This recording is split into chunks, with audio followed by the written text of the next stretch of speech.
So what's up people and welcome to the Mission 57 discussion of Spy Family. So Mission 57 came out a few days ago, and as always I will leave a link to this mission that's currently being shown on the publisher's official website, Manga Plus, for free to the North American audience. So if you're interested, go take a look at it before they pull this mission back. Okay, so 57. 57 is the first mission that we have after that really long Assassins arc that ended in Mission 56. And now, with the vacation done, Anya is back into her school mode again. And oh my gosh, Mission 57. I have not seen a chapter that has so many Anya meme faces as Mission 57. You know, there is one thing that I do notice. Early on in Spy Family, there used to be a lot of really adorable drawings of Anya, with the occasional meme faces. And now it feels like most of the chapters are with Anya in meme faces, with the occasional adorable drawing. And as much as I get a laugh out of Anya's meme face actions, it would be nice to see her in her adorable presentation again, and if Tatsuya Endo can spend a little bit of focus on the adorable side of Anya, that would make me very happy. But in any case, this chapter is not about adorable. This chapter is about the ridiculous. And my gosh, does Anya go into the ridiculous. Basically, now that she was back in school, she wanted to tell all her friends about the great adventure that she had out in the sea. Of course, she's not able to talk about any of the assassin stuff, but that doesn't stop her from talking about all of the wonderful times that she had in the cruise. And if she talked about that from a family perspective, that would have been fine. But instead, Anya wanted to kind of pump up her status by talking about the wonderful ocean cruise tour that she took with her family. And so when Becky asks how Anya was doing, Anya immediately talks about the adventure that she had out in the great seas on the great ocean liner in Astana.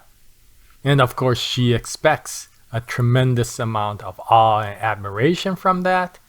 But the thing that Anya forgets is that this is a school of elite students. Students whose parents are far, far richer than Lloyd or your Folger.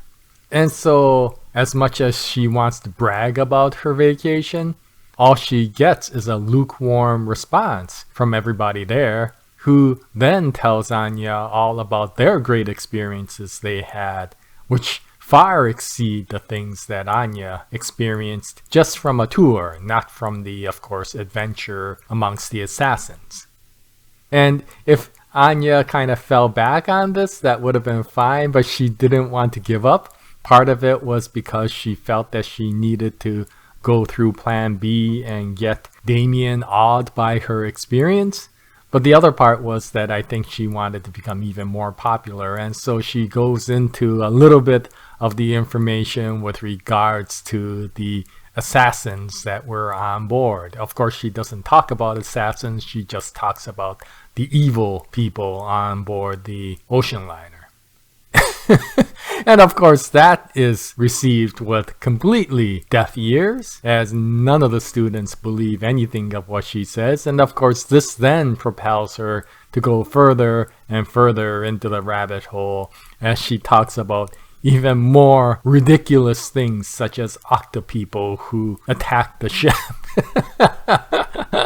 And of course, this then is completely looked at almost with pathetic eyes by the rest of the class, especially Damien, who looks at her as a piece of work.